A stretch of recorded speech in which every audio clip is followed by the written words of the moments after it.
My ex lied to me about being divorced, so I ruined his reputation. When I was a naive 24-year-old, I met a charming and very smart and way older man. Jake was 42, recently divorced, or so he told me, and had a kid that he would see on the weekends. We met online through a poetry website where both of us used to write. He was very aloof and stern on his comments, and not very popular on the website because he used to always come off like an arrogant jerk. But I really liked his poems regardless of his personality, and that's how it began.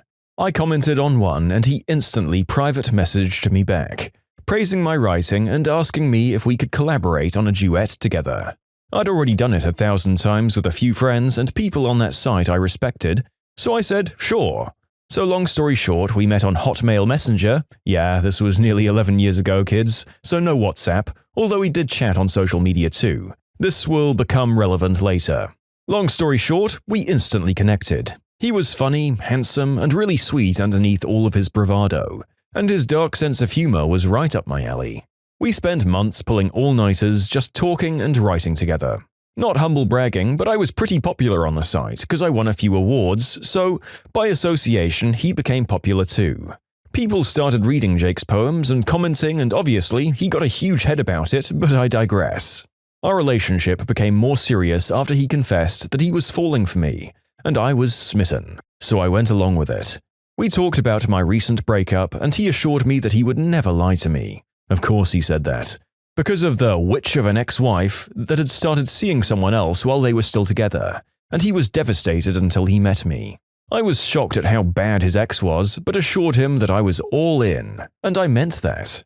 One important detail about our turbulent romance was that he was in South America. He's from there, and I was still in Italy in my hometown. So after almost 2 years of excuses for how tied up on work he was, I decided to surprise him with a visit.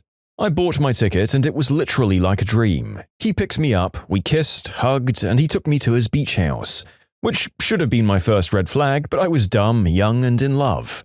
He said that it would be so much easier and fun for me doing touristy stuff on a beach port rather than staying in his suburban house with no car.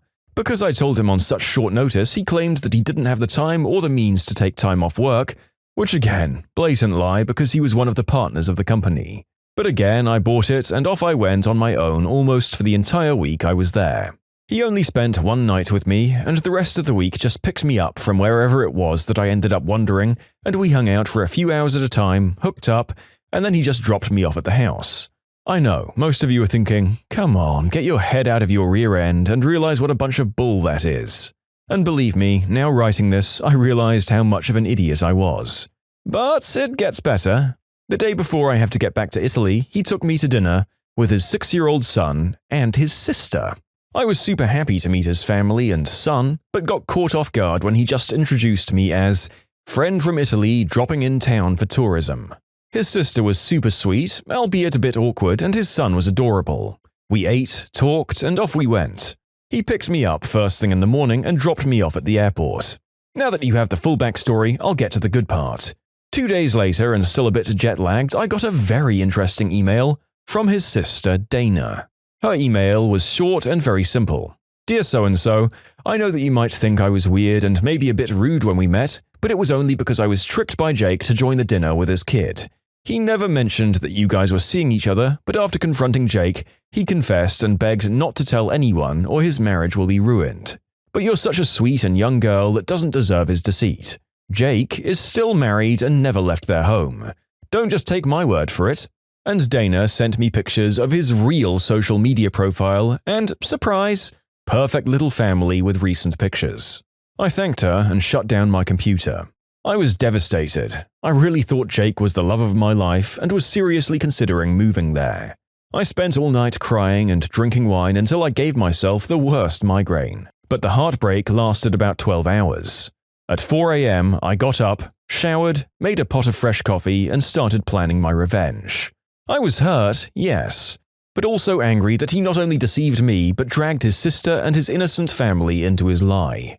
I was on the other side of the world, and I didn't have the means to pay someone to kick his rear end or egg his car. But as my Sicilian father would say to me, if someone slaps you, don't turn the other cheek. Cut off their hand. And so I did. Cue my sweet revenge. I sat down at my desk and turned on the computer and logged into his Hotmail. I didn't have the password, but I knew him well enough to answer his 3 security questions in the section Forgot Password. 1, 2, 3, I'm in. And holy crap, this arrogant piece of human garbage was not only seeing me, but 2 other girls. I quickly logged onto his social media too, because he had everything linked, the naivety. So I quickly changed all of his passwords to I'm a jerk, and discovered that his personal email was also connected to his work account. I dug through his emails for 2 hours. This idiot never erased anything, so he had more than 5,000 of them, until I found something very interesting. The girls he was also seeing and their very steamy email exchanges. Inappropriate pictures included. So what did I do? You guessed it. I crafted a very lengthy and explicit email with pictures and chat logs attached, confessing to Jake's wife. Posing as him, obviously. Begging for forgiveness and declaring how much of a crappy person I was, and as proof of my willingness to change and transparency, I was sending this email to the girls too. But that I only did it because I was a closeted gay and I thought that being a player would help me forget how much I really love men. That I was sick of pretending and hoped she could move on and maybe be friends. I didn't only send it to them, I copied his entire list of contacts, including the CEO and partners of the company he worked for, his parents, and his sister, of course. The email was perfection. All of the pictures and chats, myself included, he'd ever exchanged with any other woman. I copied myself on the list, obviously as a countermeasure, and moved on to part 2 of my plan. I changed all of his social media and declared that I was so relieved that people finally knew who I was. The pride flag was his new wall picture, and his profile picture was a photoshopped one of 2 guys kissing. I created 5 different accounts on gay websites with all his info, including his phone number, and started to chat with a bunch of guys until out of nowhere, this one guy sent me, or better yet, he sent Jake a message. Tony was his old uni friend that had secretly been lusting for him for years, and although I felt bad for this later, I set up a meeting. Part 3 of my plan. A week after this massive internet blowout, his family and friends were all angrily calling him all sorts of names, and getting him fired because his bosses didn't want the bad press. So Jake, trying to make amends with his family and friends, made a barbecue for his birthday. I would have paid 1 year's worth of salary just to see his face and his guests when in the middle of their celebration, Tony appeared with a bottle of champagne to celebrate privately, as I'd asked. Apparently there was a huge fight and everyone left. Jake was flustered and angry, crying because some psycho wanted to ruin his life. I blocked him and forgot about everything until about 6 months ago, when he out of the blue sent me a message on social media asking me why I disappeared, and didn't support him when he was at his lowest. And oh boy, the satisfaction I felt when I only replied back, "Sorry Jake, but I think everything you got was karma for all the lies you fed me and my time you wasted. Good luck! Oh, and by the way, it was always me." I then blocked him and made my account private. Jake did try to call a few mutual friends to try and get them to give him my number, but they ignored him. They also got the infamous email. So yeah, I got my revenge and it was worth every single hour. I tried my best, and although I regret dragging Tony in, we're cool now. And I was a hurt, dumb, and hot-headed kid. I know, I'm super petty, but am I the jerk? Wow, the narrator isn't 100% sure on how real this story is, but if it is, wow. Well, you definitely went to the dark side there in terms of the consequences that you inflicted on the man's family, who were presumably at least somewhat relying on his income, and whose home life might have been completely destroyed by what you did. Then again, there's a saying, if it can be destroyed by the truth, it deserves to be. And Tony! Poor T-Man. I don't know how or why you were in contact with him afterwards, but good lord I don't envy him going into that party with such a gung-ho attitude. I don't know how queer-friendly that part of South America was in the 2000s, and what you did would have likely put him in massive risk, as well as just being sort of mean. Kind of a major plot hole is how the sister gained our author's email address, and there are a few other small details that don't really feel like they would have played out that way in real life. But you never know. Very entertaining, nonetheless. If he actually existed, Jake more than fulfills the criteria of being a mega jerk, and it would be quite fitting that she changed his password to neatly align him with our little YouTube channel here. If you like Am I the Jerk, you're probably going to love Am I the Genius. Check it out, linked below. Also, go to AmITheJerk.com/submit if you would like to submit your own stories. Am I the jerk for telling my wife I won't and can't watch our son? I have a good job, I make good money, and I work hard enough to earn it. Coordinating with an international group of coders from Seattle to Warsaw. To the point that about 4 years ago, after our son was born, when my wife decided not to go back to work, I became the only source of income. This worked out well and everyone was happy until COVID hit. Once the pandemic started causing shutdowns, my role was transitioned from in an office downtown to working from home. I was a big fan of this. I work 5 a.m. to 7 p.m., Monday to Saturday typically, so not having to commute meant that I now got to be home to put my son to bed and read to him at night, and have more time to spend with my wife in the evenings. The only problem is that my wife has struggled with the idea that the location of my job has changed, but my responsibilities have not. I've had several discussions with her about the fact that even though I'm home now, I'm not able to watch our son during the day, or explaining that I can't get to the dishes till that evening. She'll nod along to what I'm saying, but I don't think she really believes it. This has caused tension, but not an outright fight until this week. Some of our mutual friends are coming into town this weekend, and we had made plans to spend time with them. However, on Monday, my wife informs me that the couple is actually getting in Friday, and she and her friend are going to get lunch and go shopping. She tells me that I'll need to watch our son. I respond by saying again that I can't. I have work, and Monday to Friday is not enough heads up for me to take a day off. She gets angry at me, saying she watches our son every day while I just sit in my office from sunup to sundown, and how I should be able to watch our son so she can have a day off. She's given me the cold shoulder since then. I would love nothing more than to spend the day with my son. I just can't take the time off on such short notice. Am I the jerk? I don't think you're a jerk, dear author. I understand your wife's frustration, but it also feels like if I can understand that a job that requires constant coordination with an international team requires focus from your home office, she should be able to understand that as well. It definitely feels like we're missing a big part of this story. What were the extent of your efforts to try and make your wife understand that you had no free time during your work day? And to be completely fair to her, it does sound like you work way too hard to be able to sustain a family life. 14 hours a day, 6 days a week is just insane. And honestly, an 84-hour work week is something I'm not sure many spouses would want from their partner, even with the understanding that they were going to be the dedicated stay-at-home spouse.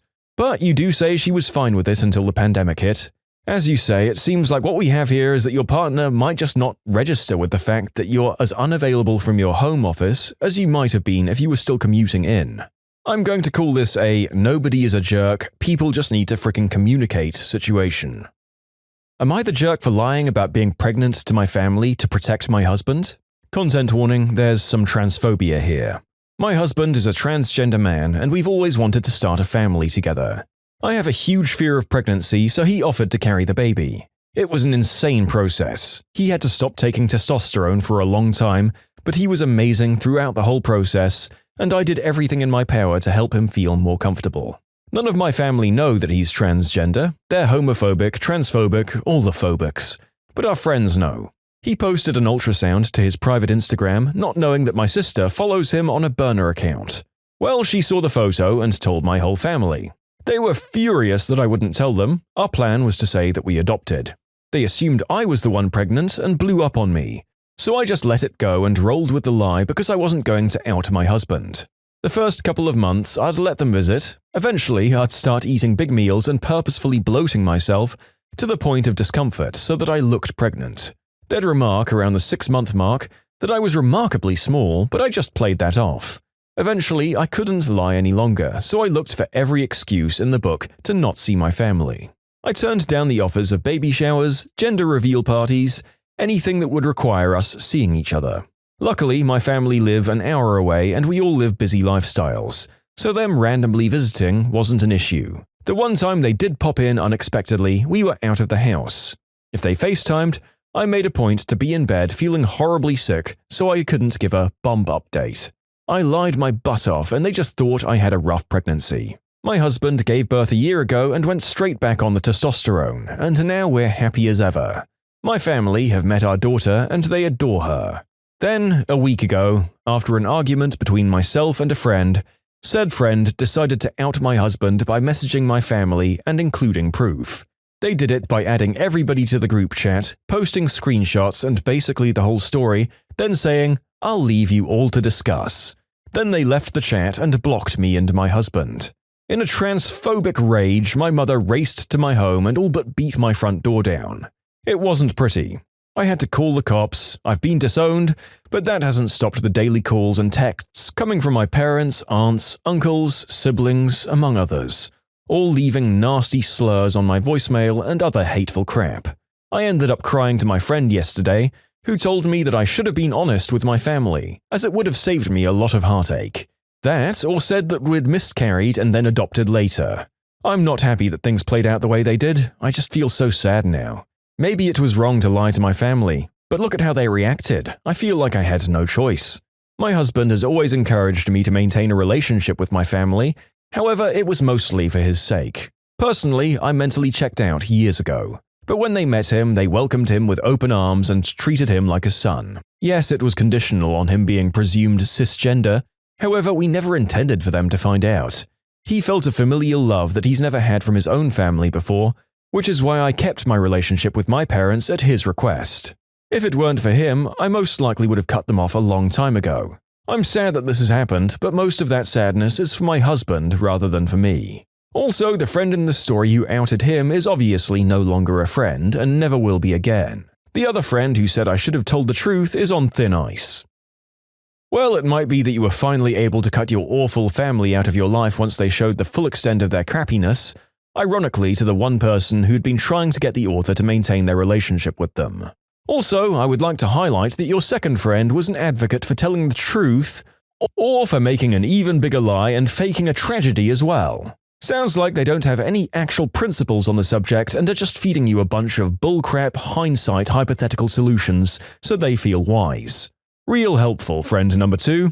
Also, notice the fake warmth of the family being the complete picture of caring in-laws right up until they saw that the husband had an identity that their religion or ingrained belief found unacceptable. It might be hard, but you two did nothing wrong and I hope you get on really well without your family. From our info, I can't imagine that their absence will be anything but an improvement on your lives. Karen pays her own price for strawberries. So I work on a strawberry stand. I drive to the farm every morning and collect trays and trays of strawberries to sell for the day. It's about a 15-minute drive there, 15 back, and it helps expand the area the farm can sell at. The deal at my stand is 2 punnets are £5 and 1 punnet is £3. This is obviously to push the upsell a bit. A punnet is a little plastic box that fruits come in. And yes, it's not a word that comes up often unless we're specifically talking about strawberries. It's like an unofficial measurement. All is going well for the day, and then someone who I can only describe as the Alpha Karen approaches the stand.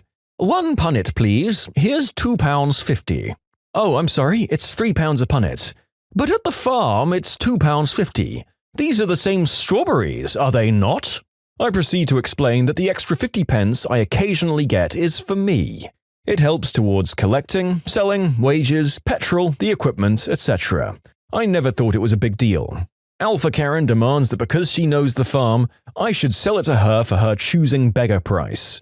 Now, I don't usually mind helping out if someone is short on change or something, but this lady was just awful. So I was a little annoyed at this point. I said, "I'm sorry, but if you want it for the price of £2.50, you'll have to go to the farm." "I'm going to tell my husband about this."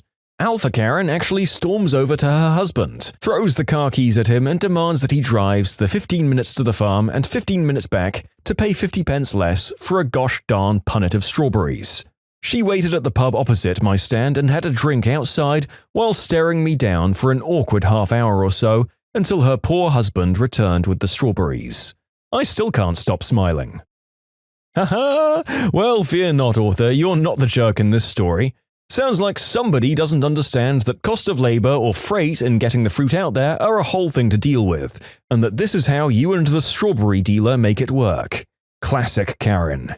To be honest, it sounds like the only victim of this specimen is the poor man she's married to. I hope she felt satisfied that the extra money and time she spent on the petrol, the car trip to the farm, and her drink at the bar had the massive consequences for you of A story that you could post online to drag this lady's dignity a bit more? Well deserved in any case. Although it might be questionable whether someone this self-righteous and pig-headed could contemplate the fact that she may not have come out on top of the situation anyway. When you subscribe, make sure to hit the bell to turn on notifications. Put the playlist on in the background to finish listening to all the stories. Or if you want to check out some great music, check out easymode.com. If you like Am I the Jerk, give Am I the Genius a shot. Everything linked in the description.